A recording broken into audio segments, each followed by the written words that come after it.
Thank you for joining us this afternoon, and welcome to the Chamber's Transportation First event, featuring a conversation on the state of mobility in the city of Boston. I'm Jim Mooney, President and CEO of the Greater Boston Chamber, and I'm pleased to see so many people joining us today, both live and in our virtual audience.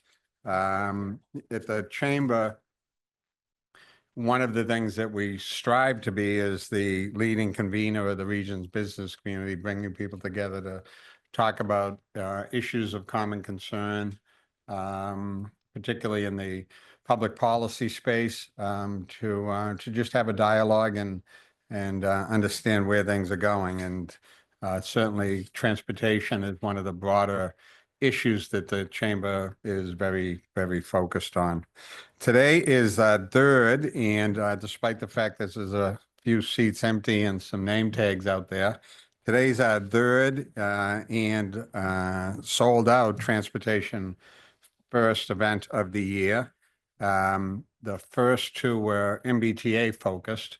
One was a broad overview with the Secretary of Transportation about all things MBTA. And then the last meeting was focused exclusively on commuter rail and what's going on with commuter rail, what some of the longer term plans are, very well received. And coming up, we'll have one with Rich Davey on all things airport, and we'll have one that focuses on roads and bridges throughout the Commonwealth with the Highway Commissioner. So stay tuned for those conversations. But today, as I said, is focused on Boston. Pleased to have Yasha Franklin Hodge with us today, the Chief of Streets, and we'll have a conversation with Yasha and Kate Deneen, my partner in this particular event, CEO of A Better City, and I couldn't think of a better partner to have to talk about this subject matter. If you're if this is a first for you in terms of attending our Transportation First series, I thought I'd shed a little light on what that's all about and what we're trying to do here. I mentioned that the Chamber focuses on many public policy issues, and we operate in different ways as it relates to our engagement on those issues. But certainly climate change and housing, access and equality issues, and many issues affecting the Commonwealth and the people in the Commonwealth. So there's a wide variety of issues, and transportation is one of the issues on that list. But, you know, as we looked at those other issues, whether it's climate change, housing, or something else, and thought about, okay, what will it take to make progress on housing? And if you did that and made a list, you would include transportation and mobility. And what will it take to make progress on climate change? And if you did that, you would include transportation and mobility. So therefore, we branded this Transportation First, not to suggest that those issues are not very important. Of course they are. But if we do deal with our transportation issues in a bold and meaningful way, we're making progress on all of those issues as well. So that's the strategy of all of this. And as I said, there's a lot of tactical elements to this approach by the Chamber, but bringing people together under this program series is one of the ways that we do that. So with that, I want to thank our sponsor of this event, or these events, the whole series, in fact, Transportation First, which is State Street. And the story there is that Ron O'Hanley at State Street was my immediate board chair, who took a very strong interest in this issue of transportation and in the issue of the importance of fixing transportation in the Commonwealth, and has spoken about it publicly, which is, I think, somewhat unusual for a CEO of an international corporation of that stature. And he's talked about transportation as a public good. And he's asked us all to embrace that concept of transportation as a public good. So when we talked about doing this series, Ron stepped up right away and said, I want to make this available to everyone. So the State Street will sponsor it. So we're grateful for the partnership with Ron and State Street to be able to do that. And with that, I'm pleased to introduce a friend, a longtime partner here at the Chamber. Some of you will remember that Carolyn spent 8 years here at the Chamber, working on our public policy issues, and today serves as a managing director at State Street. And Carolyn will kick us off and introduce our speakers. Carolyn?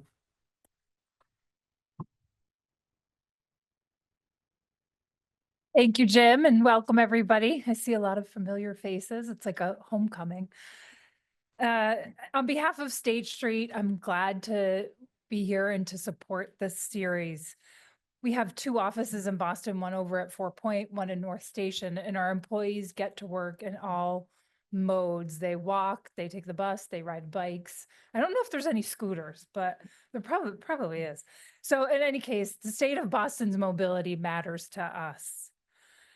First, let me welcome our featured speaker, Chief of Streets for the City of Boston, Yasha Franklin Hodge. In his role, Chief Franklin Hodge oversees the city's public works and transportation departments. He supports the delivery of high-quality, essential city services and works to implement Mayor Wu's transportation priorities, including reliable, affordable transit service, safer street design in every neighborhood, and a connected network of low-stress bicycle routes. Prior to his current role, he served as the City of Boston's Chief Information Officer from 2014 to 2018 and led the city's Department of Innovation and Technology. And I know from personal experience at State Street, we've found him very easy to work with, him and his team. Joining Chief Franklin Hodge in today's panel discussion, we have Kate Dineen, President and CEO of A Better City. Prior to joining A Better City, Kate worked for the New York State Governor's Office, serving as the Chief of Staff for State Operations, Assistant Secretary for the Environment, and Deputy Executive Director of the Governor's Office of Storm Recovery after Superstorm Sandy. She was recently named to the 2024 Boston Business Journal Power 50 list. Oh, congrats. In the 2018 City and State Magazine 40 Under 40 list. Leading today's panel, we have Jim coming back up, President and CEO of the Greater Boston Chamber of Commerce. No, you need no introduction. Thank you, Yasha, Kate, and Jim for being here. Thank you all for being here. And with that, I'll turn this over to you, Yasha.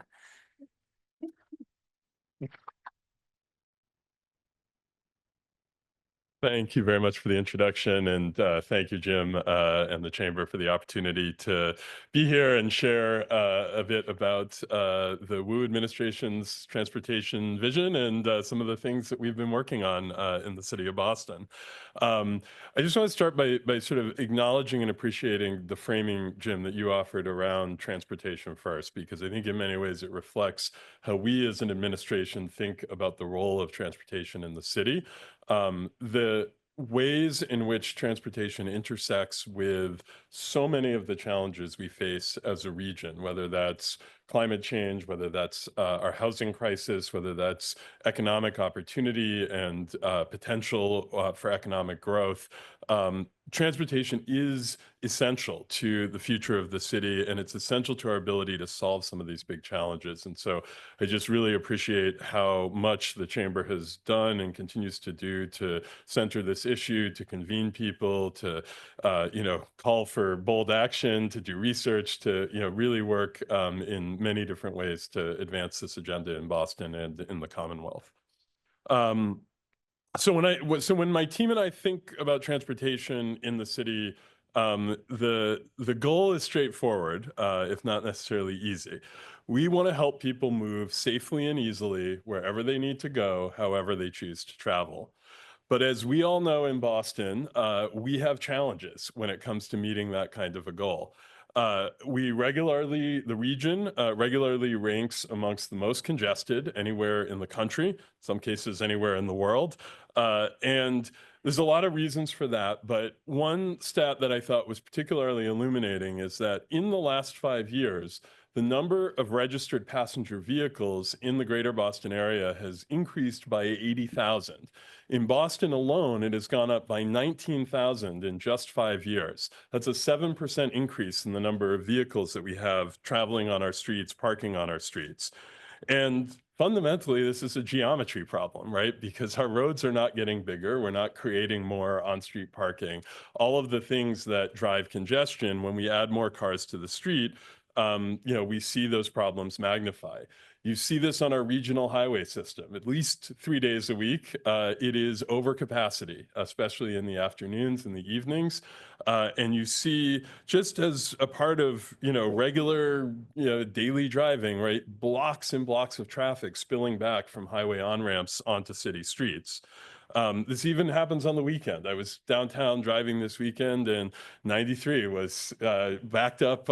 City streets were backed up. So this is not sustainable. And even on a good day, right, we have this kind of congestion, but the whole system is fragile. One bad weather event, one major crash at the wrong time in the wrong place, and it leads to true gridlock in the city, especially downtown and in the Back Bay. So the challenge here is that if we are successful as a city, and I say that by saying building more housing, bringing in more residents, creating more jobs, if we are successful, we run the risk of making all of these transportation challenges even worse. And the real risk is that at some point we choke off our regional economy in traffic. So how do we tackle this? 2 things that we are focused on as an administration. So the first is getting the most out of the roads that we have. And the second is giving people more attractive options for how they get around. So talking about what we're doing with the roads we have today, I want to touch on a few projects that we have underway right now. So one is we have partnered with Google in something they call Project Greenlight. This is an experimental use of AI technology and data from Google Maps users to help cities optimize their traffic signals. They're monitoring as cars travel around the city. They're using that data to understand how the traffic signals operate, and then they're looking for changes that could be, add to the efficiency of the road network. Many times these are small. Take 5 seconds from this movement and give it to that movement. Shift the coordination schedule for these 2 intersections that are adjacent to each other. Boston, of the 14 global cities that use Project Greenlight, we are far and away the most prolific. In the last year, we have retimed 71 intersections. That's almost 10% of the intersections in the city using Project Greenlight recommendations with an average delay reduction of 13%. And during some of the most congested periods, we've seen delay reductions as high as 42% at some intersections. We're also next week turning on for the first time a series of adaptive traffic signals in the Seaport. These are traffic signals that monitor and adapt their timing in real time based on traffic conditions on the ground. This will be expanding across the Seaport in South Boston in recent years. We continue to look for opportunities to use AI and other emerging technologies to optimize the road network that we have. One of the contributors, though, to the increasing congestion that we've seen is food delivery. This is an industry that has exploded since the pandemic. And I will just say food delivery, Uber Eats, DoorDash, this brings tremendous value to the local restaurant economy. It brings convenience to our residents, and we do not want to lose that value. But this industry has grown in a completely unregulated fashion. The most recent estimates we have are from MAPC in 2021, when they estimated that there were more than 100 million deliveries happening across the Commonwealth. And we know that the industry has grown substantially since then. Every year, these vehicles are putting tens, if not hundreds of millions of additional miles on Boston city streets. And so under Mayor Wu's leadership, we developed a first of its kind regulatory ordinance for food delivery, which was passed several weeks ago by the Boston City Council. This is a first step. It establishes a basic insurance requirement for all delivery vehicles requiring the companies to carry liability insurance to help make sure that there is safe operation, and in the event of a crash, that there is some recourse. And it requires the companies to share data about their operations with the city so that we can plan for changes in our street network to accommodate the impacts that they have. Knowing, for example, where and when we have hotspots of pickups happening so that we can change curb regulations to match. Knowing where we maybe have a volume of vehicles clustered that can't be accommodated on the curb and where we need to think about targeting enforcement resources. The data that we will get will help us plan and help us better manage the way that food delivery plays out on the city streets. As I said, this is a first step, and I think there's a broader conversation that we are eager to have, especially at the state level with our partners in the state legislature, about how this industry can continue to grow, but to reduce some of the negative impacts of that. A third thing that we are doing, and I know this isn't always popular, but I want to talk about parking enforcement. So when Mayor Wu took office, parking enforcement in the city was at its historic low in terms of the number of personnel. We had fewer than 80 people citywide across 3 shifts and 6 days who were issuing tickets. And this has real consequences for safety. It has consequences for double parking. It means that there's less likely to be parking available when you need it to make a delivery or to stop and patronize a business. And so we have invested in hiring and building up that workforce. We have had many rounds of recruiting and training. We are now at the point where we've restored it to historic levels of about 125 personnel, and our goal is to get to our fully budgeted enforcement staff of 160 people within the next year. We've also added a pilot for Sunday enforcement, recognizing that especially in our downtown neighborhoods and business districts, the need for that is there 7 days a week. So the goal is, nobody likes getting the ticket, but the goal is to keep the streets clear and moving, to make sure that the major safety issues are addressed, and to keep parking available for folks. So shifting gears to how we give people good options in the city. I think our philosophy is not that the city should be telling you how you should get around, that you shouldn't drive, or you should ride a bike, or you should do this or do that. But we know that the choices we make affect the choices that everyone else makes. And the way that we set up our road system, the things we choose to invest in, the things that feel safe or not, affects the behavior of people and how they choose to travel within their own circumstances. So the first thing that we have really doubled down on is our support for the T in their incredibly important work to repair and rebuild the rail system. A huge appreciation for General Manager Eng and his team, for Secretary Tibbetts-Nutt, for the Healy-Driscoll administration. They have shown bold leadership in taking on decades of disinvestment in the T. Last year's track improvement program, as painful as it was as a T rider, was so necessary and has delivered results for the city. And we are seeing this not just in terms of train frequencies and speeds. We are seeing this in ridership. At the last board meeting, the T announced that ridership is up 24% from last year, and the fare revenue is already exceeding projections for this fiscal year. As the T has leaned into this repair work, the city has stepped in to help and to make sure that by funding our own dedicated staff, our own transportation planning contract to support the T during these shutdowns when they run these massive shuttle bus operations.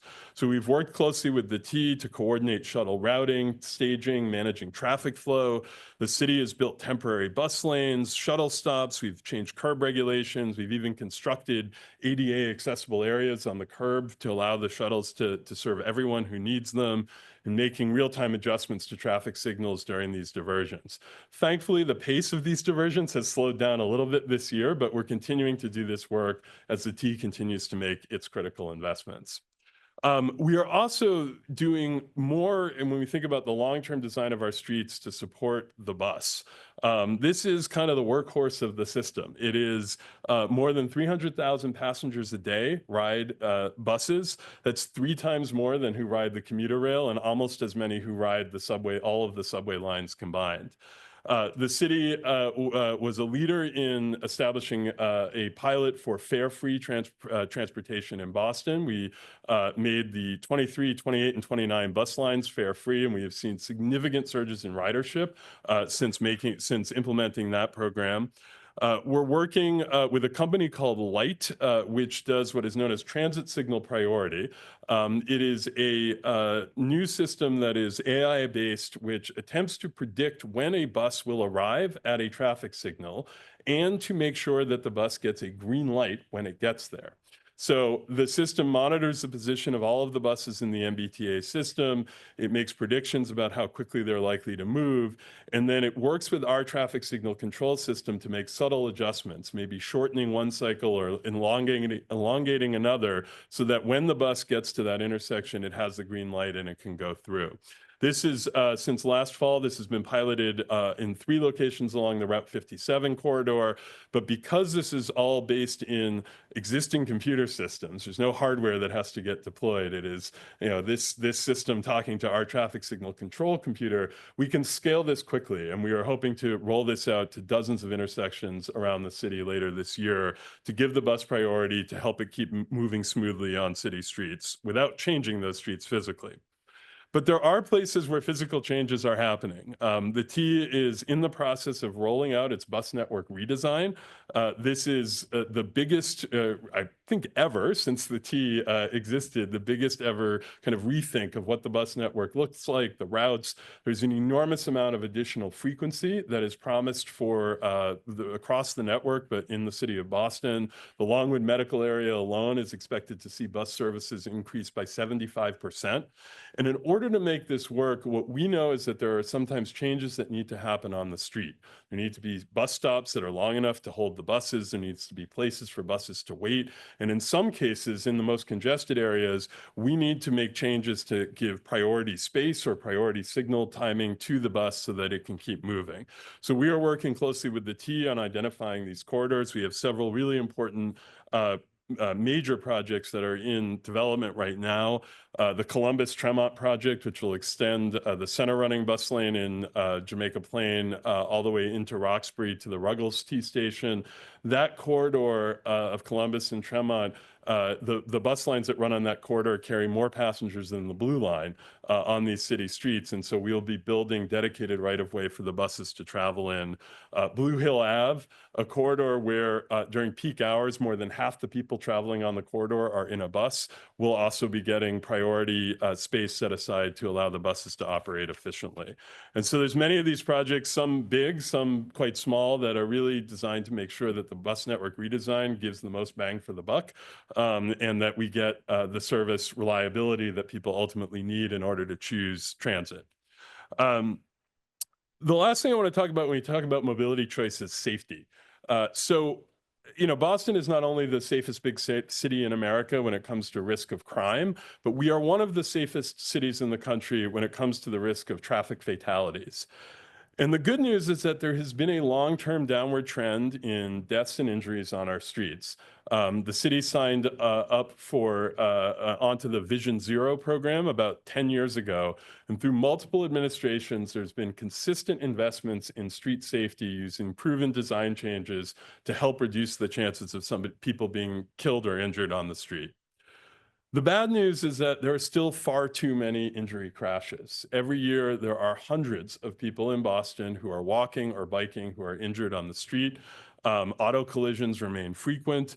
And even we did some analysis working with some researchers at MIT. Every 4 days, Boston EMS responds to an injury crash involving a child. So it's 100 times a year we see this kind of an injury. In the 3 years that I've been in this role, we've lost 2 young children to traffic crashes on city streets, Yvonne Pierre and Gracie Genchiva. And in total, more than 30 lives have been lost since 2022, disproportionately older adults and people with a disability who are uniquely vulnerable in traffic crashes. So we know we have work to do, and we know that people will only choose transit, walking, and biking if they feel safe doing it. And so anytime we change a street, we change it in ways to try to make it safer for everyone who uses that street.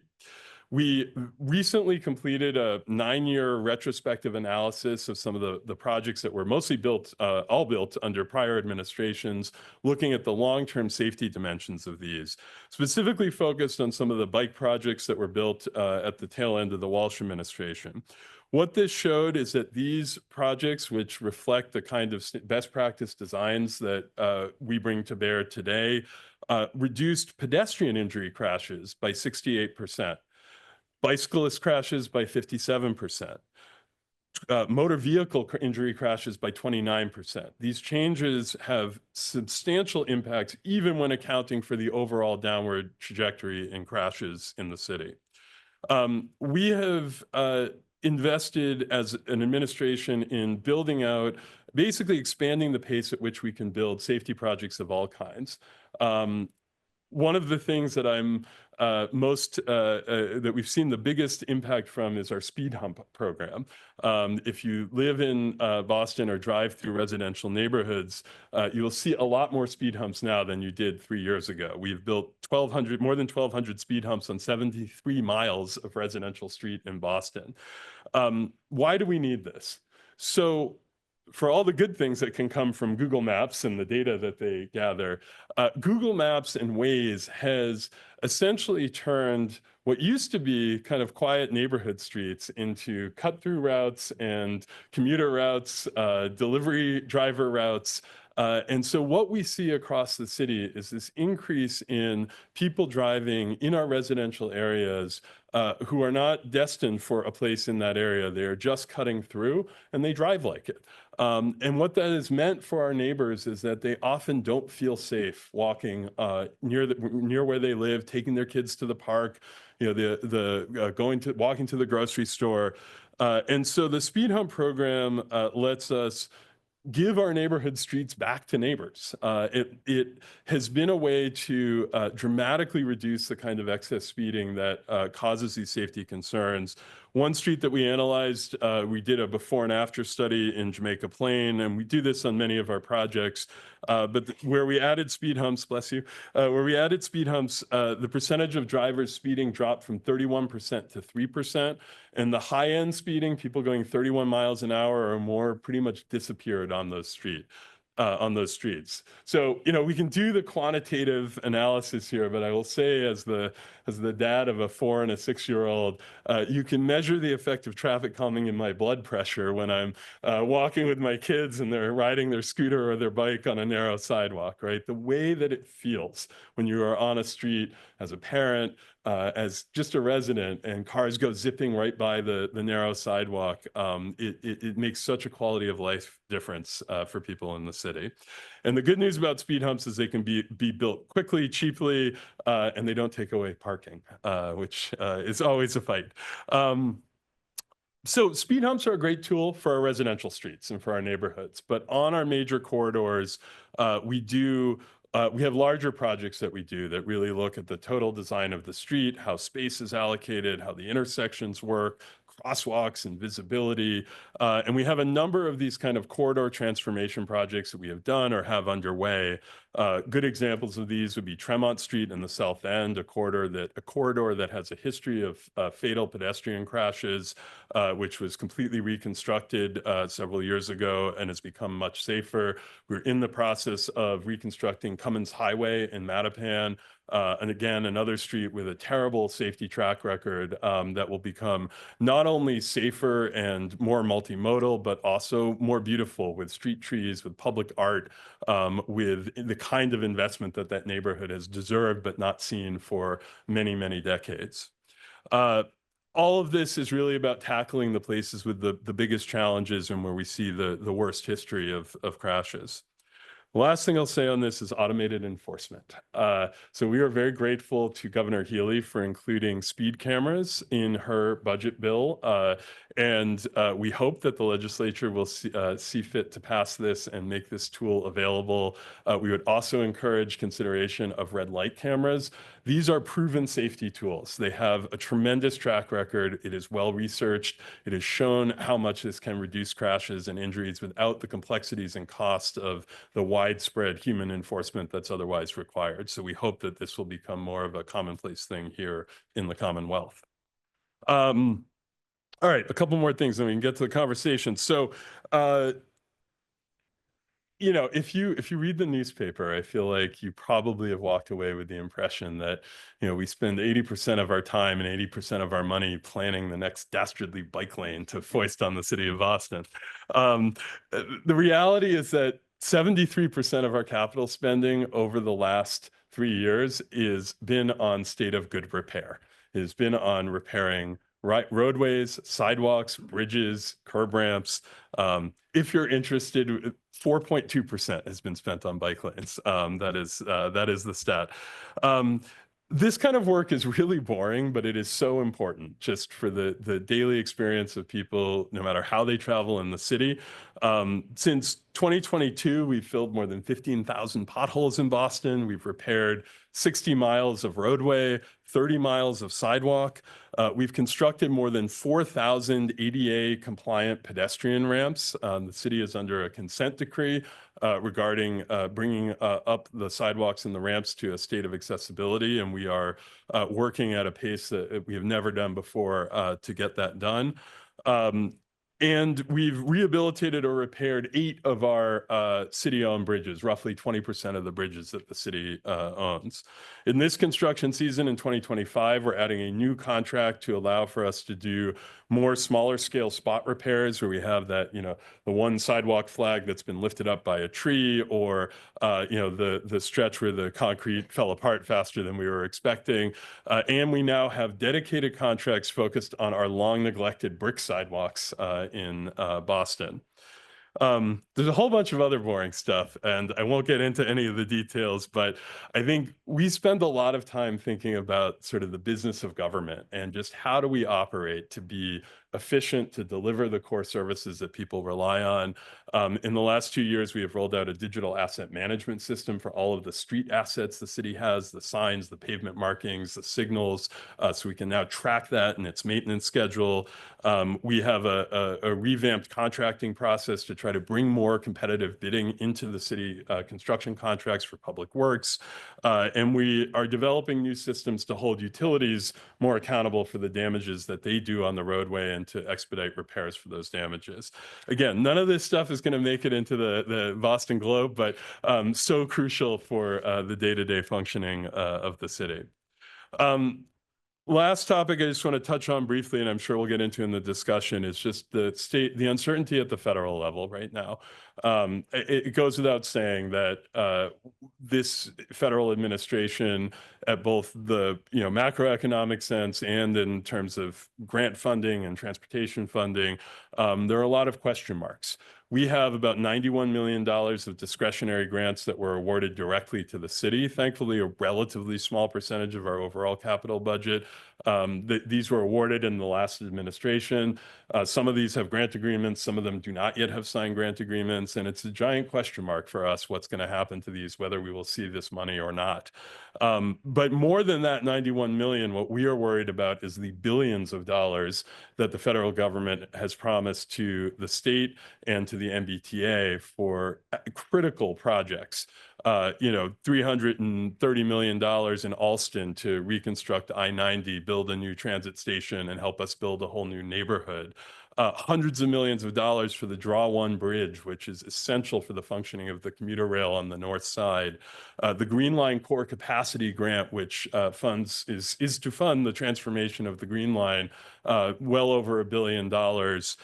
And many, many more of these federal investments that ultimately are crucial to the long-term future of Boston's transportation system. So as you can imagine, we are watching as closely as we can and trying to, as best we can, work with the federal delegation to help ensure that grant money can continue to flow. And I'm grateful that, you know, in Mayor Wu, we have a mayor who's being conservative in her approach to this year's city budget to really try to make sure that we're marshaling all the money that we have to address whatever comes from the federal side. And we see similar thoughtful approaches from the governor as well. So to wrap up, I will say, despite all of that, right, I remain very optimistic. Compared to many other places in the country, Boston is extraordinarily lucky. We have tremendous levels of cooperation between local and state government, with our transit agency, with Massport.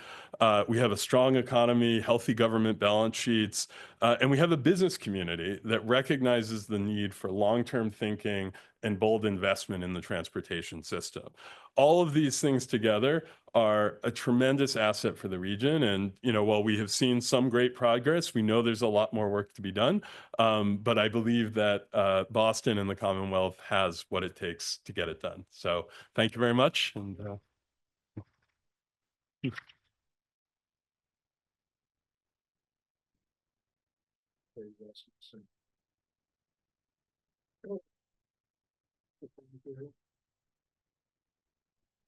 I think I'm on now, right? Yep. Let me let you catch your breath a little bit, and I'll turn to Kate, and just by way of reintroducing Kate as the CEO of ABC, A Better City. You know, we've had a great partnership with A Better City, and with Kate in particular, on many issues over the past couple of years, whether it's MBTA funding or project related things. And I'm very grateful for that partnership and for Kate's willingness to come today and talk with the group. So Kate, I thought I'd just give you a minute to, you know, for those that aren't familiar with ABC, just a little more detail on what you guys do and what you're focused on these days. Well, thank you, Jim, for the invitation to be here. Thanks, Carolyn. Also, thanks to my board chair, Jim Tierney. I'd be remiss not to acknowledge him and thank him for my relative job security. That's better. Okay. A Better City is a Boston-based nonprofit. We represent about 130 companies and institutions in Greater Boston that are really united around the common goal of building a more vibrant, competitive, equitable city and region for all. So A Better City was started back in 1989. For some of you guys keeping track, you may recall it was originally the Artery Business Committee, ABC, and it was a group of very well organized business and civic leaders united around the successful completion of the Central Artery, or Big Dig project. So our roots are very much in transportation. Now we focus on transportation and infrastructure, land use and development, and climate at the regional scale, not just the city scale. And as Jim mentioned, we do a tremendous amount of research, advocacy, coalition building, lobbying around specific projects and policies that we believe are going to tangibly enhance the quality of our infrastructure and built environment for two reasons. One, because it uplifts communities, and two, because it enhances our overall economic competitiveness. So I had the pleasure of working with Jim and others on the governor's transportation funding task force that just wrapped in January. And so we as an organization are very focused on ensuring that the MBTA has the resources it needs at this moment in time to continue that positive momentum that Jim referenced under the leadership of General Manager Ang. So we've been advocating for funding, both in terms of operating and capital funding. Just last week, Tom Ryan, my colleague, and I were at the State House advocating for fair share supplemental funds, so excess fair share surtax funding to be invested in transportation. Again, for those keeping score, fair share funds have been disproportionately invested in education so far. So education has received about 60% of the funding, all very worthy investments. And our objective is to try and ensure that 50% of transportation, the funding over time, is invested in transportation as well. So moving more toward that equitable mix. But that's a near-term priority of ours, is really ensuring that the T's operating needs are met. You may hear the phrase fiscal cliff, a very scary sounding phrase. It is very scary. We need to ensure that the T has the money that they need to continue this positive momentum. And also we want to make sure that the GM has the procurement tools needed to effectively and expeditiously invest the resources that the system does have to continue to get that system back on track. And we also have a number of priorities in working with the city that I think will come up organically in our conversation. Well, thank you, Kate. And I think now you have a better sense of why I love working with Kate on so many things. So, yeah, sure. I want to come back to you and look, I'm not going to let you up as easy on bike lanes as you're trying to get up. So, you know, we do as part of the work that Kate and I do on transportation. One of the things we do is survey people, and we don't always sort of present those as public. But we did a couple of surveys last year. We did about 6 focus groups, and there's a lot of data we get out of that. But one was a real attachment to vehicles, I mean, cars, and a sentiment throughout the Commonwealth, and we do it throughout the state. Don't touch my car. Don't tell me what to do. Don't tell me how to get around. You know, Joshua, you said we're not trying to tell people to get around. I think there was a sentiment that grew out of the aggressive bike lane kind of installation that you were trying to do that. So talk about that journey. It's been a couple of years now. You know, there was a bike lanes proliferation, if that's too strong a word, correct me. There was a lot of it, and I think, you know, the city boasted about sort of all the bike lanes that were going in. And then there seemed to be in the last 6 months or so a little bit of a let's take a look at how this is going. Talk about the whole process of deciding where they go to the point now we're at of like, you know, maybe let's be a little more strategic about this. Sure, yeah. Is it red light? Yeah, there you go. Thank you. Yeah, no, happy to talk about it. So, you know, we approach this through a choice framework, and you know, really recognizing that we want people to have full array of mobility options available to them no matter where they live, and that in order for that to be true, you know, when you're particularly for what we call vulnerable road users, but people walking or biking, safety is often the primary gating factor to whether or not somebody feels like they have a choice in front of them. If they don't feel safe, it is not a real choice. And you know what we've seen when it comes to bicycling is that the availability of a connected, safe network of bicycle routes is the key barrier for many people who are interested in biking and who feel like that isn't an option for them right now. And so the city has continued, this administration has continued the work of past administrations to build out that network of safe connected bicycle routes. As I mentioned in my remarks, right, what we also see with that, this is consistent with findings from around the country, is that when we build those routes, they actually make the street safer for everyone, especially pedestrians, not just people who ride bikes. So there's broad-based benefits to that kind of investment. So, you know, much of the bicycle network that we have built, some of it was planned under previous administrations, and, you know, we were sort of able to actually get it into construction. Other things were sort of part of a network design, but the work hadn't been done to actually engineer the specific thing. We did accelerate the pace at which we were doing that work, but really with a thoughtful attempt to grow out that connected network. It wasn't just kind of slap a bike lane anywhere you can put it. It's thinking about where do people travel, where do we have existing infrastructure, you know, how do we connect people to the Charles River, to the Southwest Corridor, to some of these great assets that we already have in the city. And so we've done a lot of that, and we did it very quickly. I think, as you alluded to, right, that has generated a lot of strong feelings. I think, you know, we remain committed to safety on our streets for all modes of transportation. And but what we're now looking at, recognizing that the way that our bicycle network has been built out has largely been through what we call quick build. It's flex posts and paint, and it's often done in a way that is fast and effective, but not necessarily very visually attractive, sometimes confusing for drivers.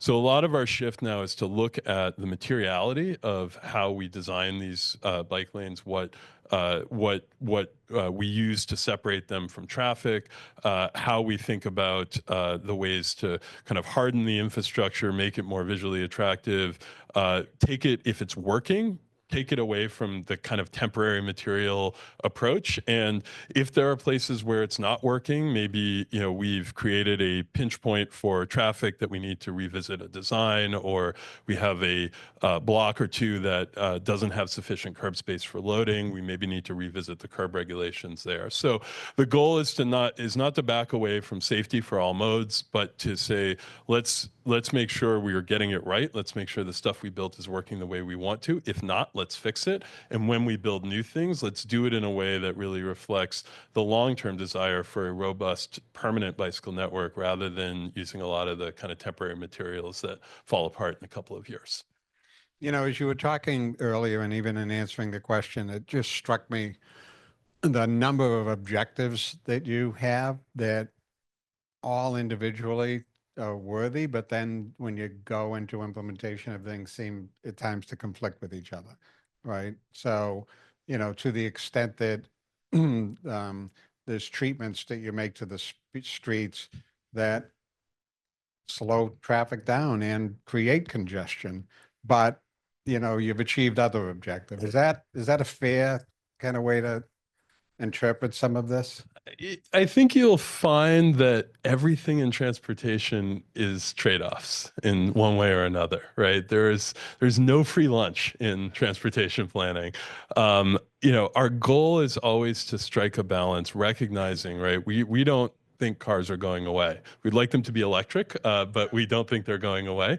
But we got to recognize that there are you know, there's many different users of the streets. They have different needs, and the goal is to build streets that are well balanced and accommodate the needs of as many of those people as possible. Inevitably, there are some amount of trade-offs. Even things like speed humps, which are very popular, it means you're going to go a little slower. It's going to take you a little longer to get home, but we view that as a worthwhile trade-off, and most of our residents do as well. So I think our goal is to just be thoughtful, to listen to all the different perspectives, to all the different needs, and to build streets where we make a change or a trade-off of space that offers a little bit of a good balance across all of the different stakeholders. Kate, I want to get you in, but I want to just follow up on the whole driving issue. And then I was intrigued by you talking about the parking enforcement and the camera enforcement. Talk about the coordination with the police department on driving enforcement. I'm a Boston guy, grew up in Southie. My social climb was the Dorchester. And so, you know, I mean, the change from yellow to red seems to be a suggestion in Boston. I'm old enough to remember when in the Boston Police Department, there was a traffic enforcement division, and then it got delegated out to all of the precincts. Talk about that coordination and the thought process that goes into it.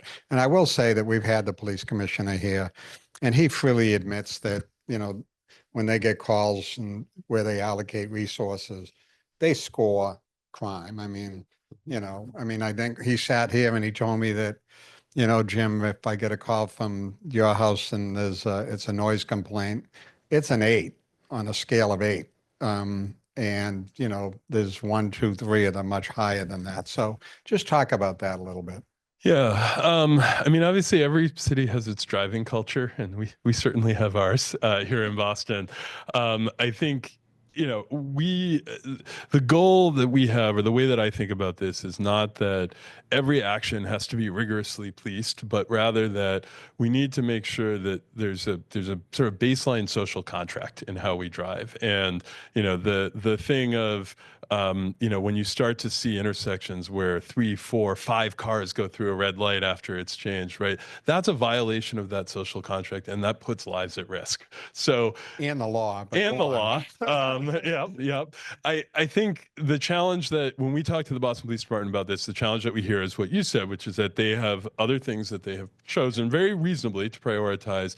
They also feel like the personnel needs that they would have to do the kind of rigorous enforcement to change culture, they just do not have the people that they can devote to that. So what we do is we work with them on hotspots, places where we've seen a pattern of crashes, places where we've seen significant complaints, where there's been injuries, and we try to give them the information they need to target. They give us ideas and recommendations for street design changes that can help. What we've heard back from the police department, though, over the last 6 months, as we've tried to really point them at some hotspots, is they're actually surprised at how positive the feedback is for when they are able to do increased enforcement. You know, they're like, yeah, we had a bunch of neighbors come up and say thank you when we were out here with, doing this. So I think that they're starting to see some recognition within the police department of the benefits of this, and that in some cases it's really welcome to just bring a little bit more order and safety to the street. Kate, your reaction to some of the conversation we're having and, your question. So I first of all want to acknowledge the great partnership that we have with Yasha and the Wu administration. I think it bears repeating that Mayor Wu is herself a champion for public transit, and it's long overdue that the city finally secured a seat on the MBTA board in Mary Skelton Roberts, who has done a wonderful job at advocating for the many needs of the city on the MBTA board. So that is a really important inflection point. We also coordinate really closely with the city on the I-90 Alston multimodal project that we've now been on the official project task force for 11 years. So to say this is a long time coming is an understatement. It is one of those major projects that has a major federal grant that is now at least somewhat in jeopardy. But we continue to work really closely with the city to move that project forward, and it would really transform so many aspects of our city, straightening the pike, opening up access to the river, building a new commuter rail stop at West Station, and opening up a new site for development at Beacon Park Yard, which I think is a once-in-a-generation opportunity to build a new neighborhood and a new hub of employment within city limits. So there's a lot of really great work going on across the board, and we're so grateful for your partnership. I think we hear a lot from our members, the Better City members, many of whom are in the room or online right now, and we have a great shared membership base between our organizations. We hear from folks about very site-specific concerns, and that's kind of what we're here for, right? Like, we hear from our members about specific challenges with their commute, whether it be frequency or reliability of the T or commuter rail.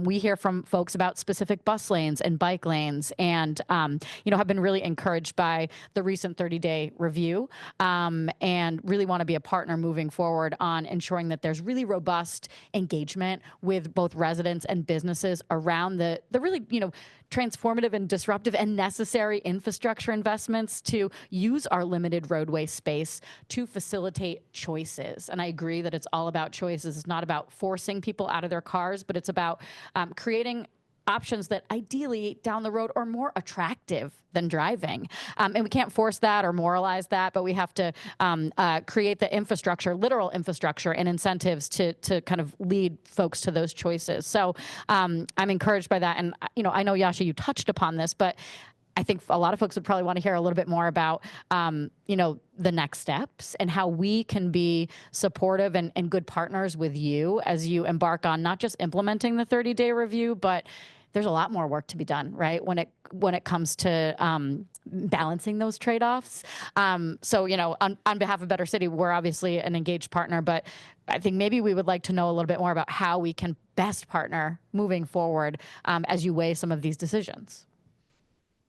Yeah, thank you for that. So, I think how we plan is kind of always evolving, and we're sort of, taking feedback and listening to what people have to say about what worked or what didn't work in any given planning process. I think ultimately the goal that we have is to really make sure that every stakeholder for a street change is at the table when we're thinking through options, that they have the opportunity to give input, that we can address some of those very localized, issues that come up. And I think one of the challenges when, I manage a team that oversees 800 miles of streets around the city. And so knowing where something is working or not is relies on feedback from residents, from businesses, and the folks that have the eyes on the street. And I can think of a number of examples where, we've had specific businesses or specific buildings, bring up an issue of like, what are we doing here? How can we fix this problem? And we've been able to kind of put some of those focused resources there. So really sort of appreciate that kind of feedback always. I think ultimately, we need the business community as well to be a partner in thinking about the big picture future of transportation in Boston too, because you like all of the, we could delete every bike lane and bus lane in the city of Boston overnight, and we would still have crushing traffic on the freeway every evening, right? But it's nice to blame the bike. It is nice. It feels good. I get it. So, I think this question of how will you grow in Boston? How will your employees get around? What do you need from us? What do you need from the T? How are we marshaling the political support to make the kind of investments that will ultimately allow the system to scale and the economy to scale? That's, I think, where there just needs to be some really big picture, long-term conversations. And I know A Better City has been incredible, as has the chamber, in convening some of that. And we want to be a part of that. Well, you both intrigued me. So I want to find out. So you talked about what you hear from people about this particular kind of place. Give me the one or two places in the city that you hear a lot about. That's like, boy, we got to fix that damn thing. I'll give you mine. This is every conversation I have, Jim. I can't go to the grocery store without getting a list. Cusco Circle, but go Oh, on. yeah. Yeah, no, I mean, K Circle and Morrissey Boulevard, Yeah, and yeah. state has started to dip their toes in the water of that one. No, I mean, I think a lot of, I wouldn't say that there's any sort of like one spot. I mean, certainly there are hot spots, right? We have Yeah. places where we know food delivery has created congestion. We have certain signalized intersections that don't work as well as they need to. Places around the Boston Common and the Public Garden where some of the intersections need some love. But I think ultimately, like an example, we had a great partnership with State Street around the reopening of Congress Street. Congress It Street, had been yeah. closed, and so we've been working very closely with State Street around their needs as the key tenant there, really thinking about the directionality and design of the roadway to preserve access to their building, but also make sure that And the it whole helped the whole system Bullpen flows. Triangle. Yeah, and there's more to come. We'll be Yeah. reopening in the other Kate, direction do you as have well. a favorite spot? Favorite. We continue to hear a lot about just connectivity and access in the Seaport. A lot around the Summer Street bus and bike lane pilot, which I think the city was really receptive to feedback on that. So that is a big point of feedback still. Some hot spots around the Back Bay are kind of the top two that yeah. So I'm going to do one more, then I'm going to open it up. So get ready. You mentioned the food delivery in the recent regulation. And by the way, Kate, you mentioned also the collaboration with the city. And there's a good example in which, there was initial drafts and we've commented on those. And, some of the comments that we made as the business community were embraced in the final regulation. So we're grateful for that. But, the way that sort of post-pandemic and even 21st century business and resident behavior has sort of changed. It's not just food delivery, right? It's people delivery, Uber, Lyft, it's product delivery. You can get your groceries, you can get Target and Amazon and everything else.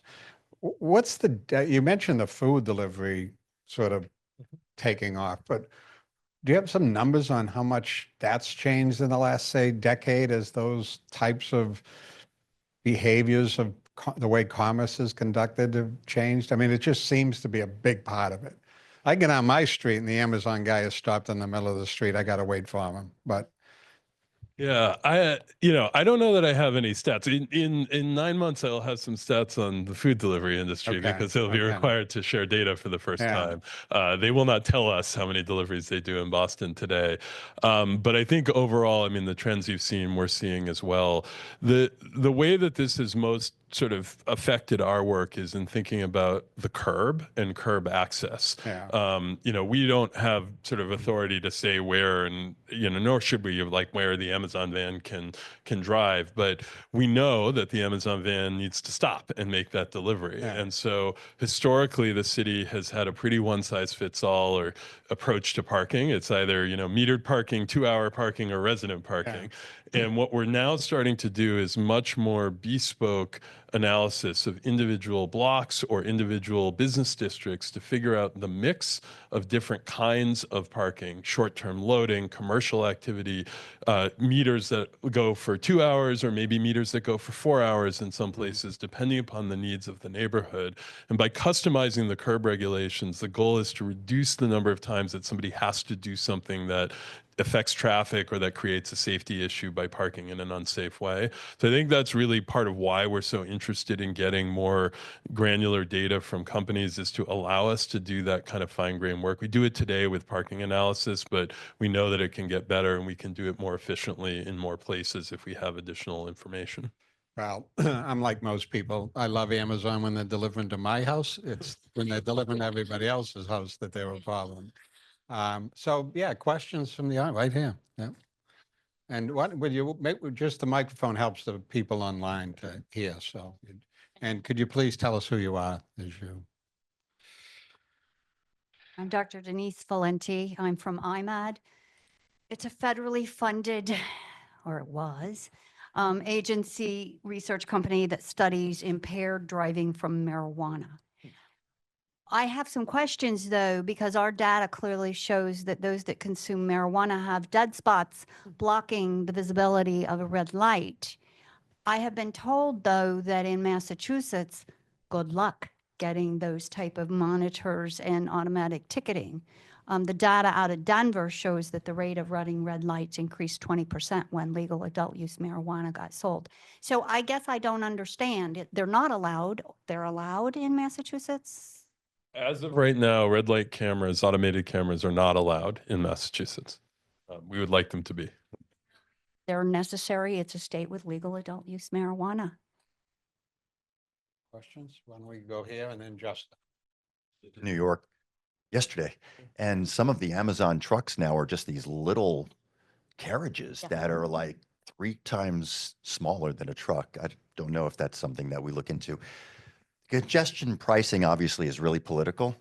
It works in New York. All right. Politics aside, I mean, our roads are basically as wide as they were when the revolution was here. North End, even around here. Right? Before, but go on. Right, that was what the revolution was.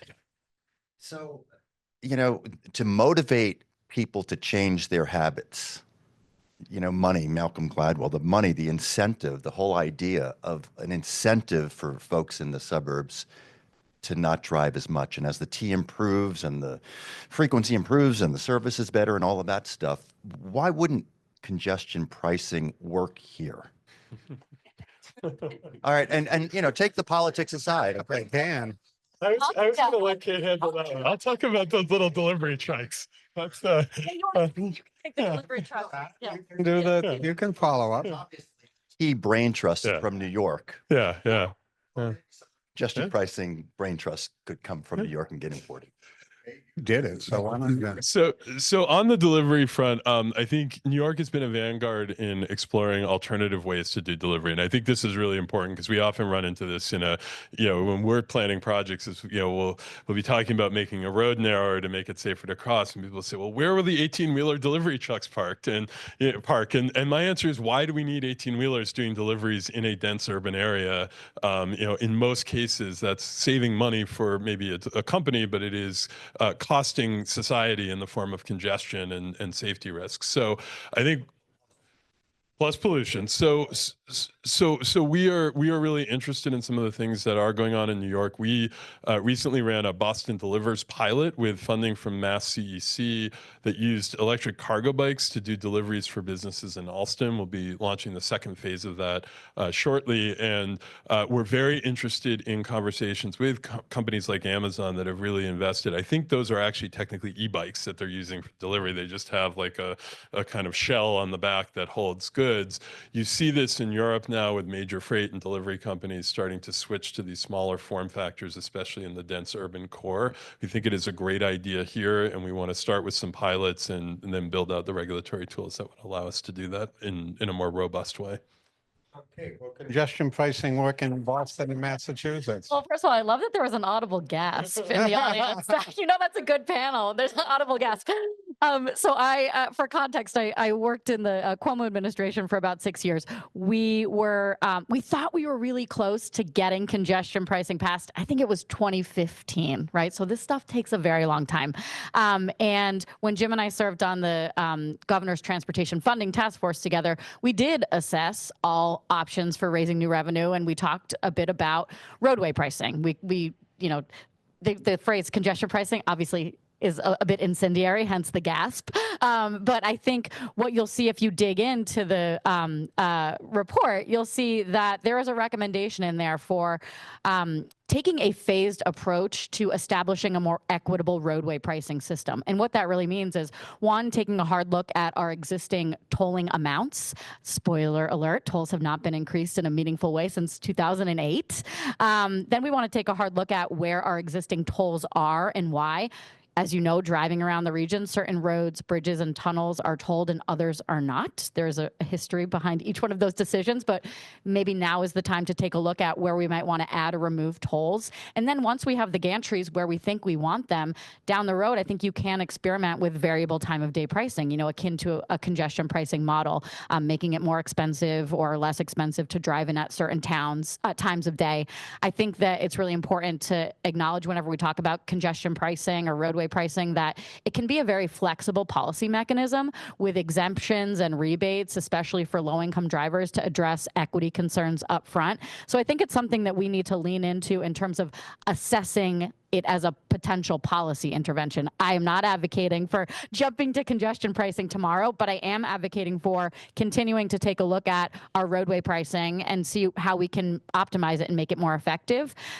We're learning a lot from New York right now in terms of the data, how it's raising revenue and also encouraging mode shift. And I think that that is a real value of a policy like this, is that it's not just a revenue raiser in a vacuum, but it is a policy tool that can help encourage folks to use alternative forms of transportation. And when we think about congestion pricing, we have to think about the commuter rail. And I'm looking at our friends from Keolis, who've done a wonderful job, I think, drawing people back to the system. We've seen a huge rebound in ridership post-pandemic, great metrics in terms of reliability. And the system has tremendous potential and has to be really part of that solution when we're thinking about options, again, choices, ways to get around our region. Yeah, I would just add, and Kate's right, that we spent some time looking at not just New York, but cities all over the world that have embraced congestion pricing. And, you know, we know that our work's not done in terms of having those conversations. You know, one of the things I'd say, though, as Kate described, is that we've thought about it in a regional context, not necessarily within an urban streets context. And I don't know, Yasha, if the city has thought about whether or not, given the makeup of sort of the Boston street in 48 square miles, you know, is that a tool that has viability or not? The way Kate described it, we see viability. I don't know if you see viability in the. Let me just add what you Yeah. said and what you're saying regionally. It sounds like tolls, and that seems like. Pricing is a form of. But the tolls seem like a suburban tax that politically wouldn't get through, but to have congestion pricing in downtown crossing certain hours, North End, Friday nights. So that's what you're asking. You know, yeah, really, like it's it's these streets that are causing climate change and the congestion with all the trucks and the deliveries, and you want more people living in the city. So I just don't understand why we're not even looking at city streets for Yeah. congestion pricing. That's interesting. Because the toll thing is a legislative thing, and that's gonna just be seen as a tax. I think any sort of tolling within, even if it's just within city limits, is not something the city has the jurisdiction to do. Right now, you see that the city of New York and state have negotiated with the feds actually at a compromise. It's through the value pricing pilot program, VPP program. A fascinating letter the Trump administration initially sent to them to like cease and desist claimed that they weren't complying with the program. So they've made some tweaks and it's going to go forward. But I don't believe the city has the jurisdiction to do this. Yeah, we do not. And I think, again, for us, right, the focus is like in some future state, can pricing be a tool for helping to influence how the roads work? Absolutely. Our focus is on making sure that people have good choices. And right now, I think New York is unique in American cities in terms of the coverage and service levels provided by its transit system, right? And so if there's anywhere that you would look at and say, you have a choice, it is New York City and Manhattan specifically. The same cannot be said for many places in Boston and the Boston region at this point. So it's why we are so focused on investing in the T.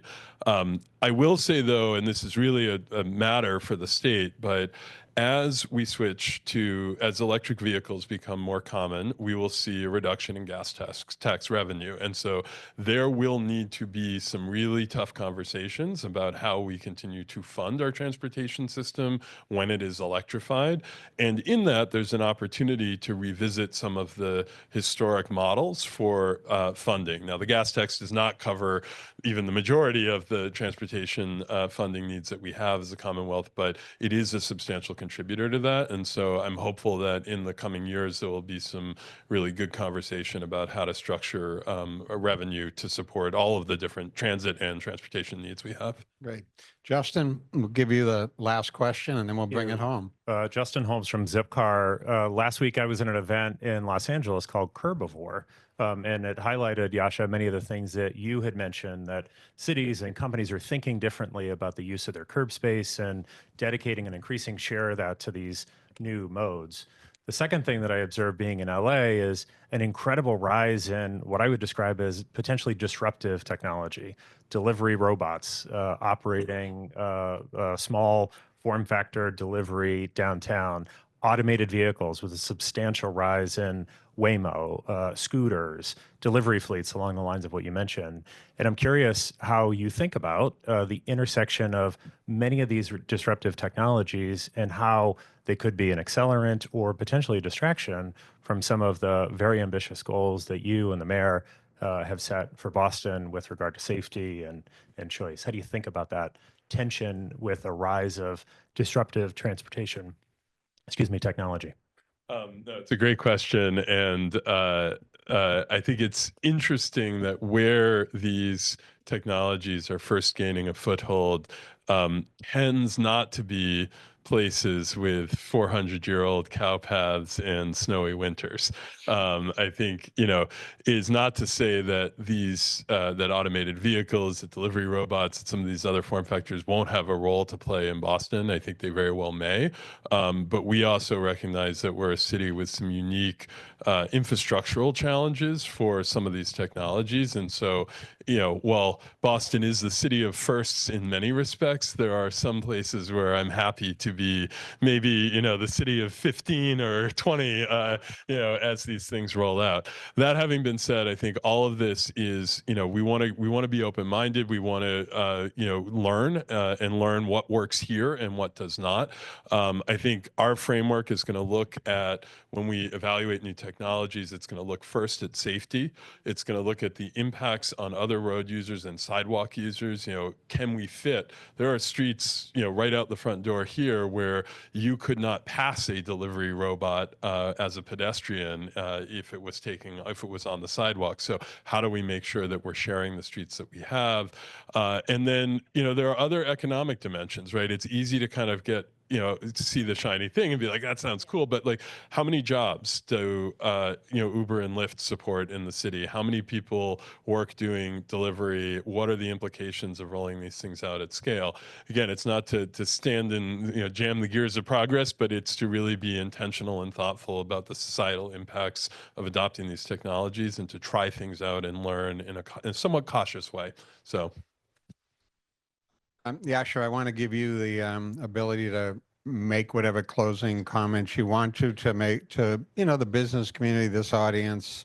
But in doing so, ask you to reflect a little on, your vision for what the transportation and mobility looks like in Boston 10 years from now. If a lot of the programmatic activities and initiatives that I know are on the table at City Hall and in partnership, as you mentioned, with others in the state.